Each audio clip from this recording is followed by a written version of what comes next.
Hey there, and good evening to you. Because of likely restrictions based on COVID-19, the UIO will allow schools to broadcast their high school football games on Friday nights for this year. But for some schools, that's a little bit easier said than done. Here's Mandy Knight. More on that.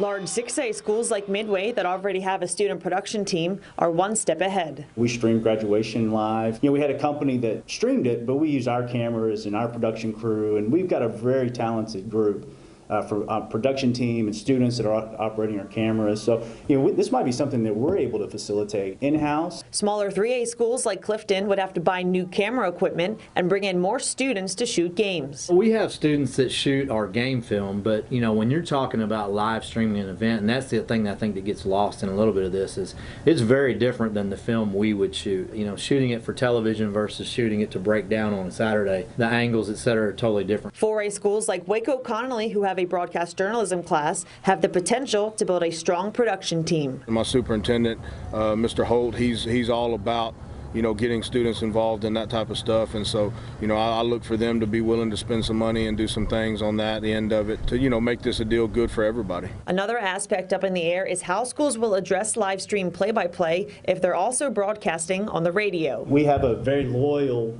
radio broadcast with 1660. What's their take on it? If all of a sudden we're broadcasting this live, well, how does that impact the radio station? Is there a way to bridge that and use those talented guys? We're very fortunate because we're able to steal David Smoke, Paul Catalina, and Craig Smoke. And hopefully my vision is using Smoke and them's voice and play-by-play stuff tied into the streaming. Funding is another variable in the mix since we don't know how the economy will be down the road. So right now it's a one-year thing. If we get to fall of 2021 and there's no virus, you invested all that money and the setup fees and all the things that you would have to do, and you can't do it. What is this going to cost for our parents who can't attend games, or grandparents or family members to log on and watch this? And we don't want to burden anybody excessively. We're just over 10 weeks out from the start of the season. Reporting for Fox 44 Sports, I'm Mandy Knight.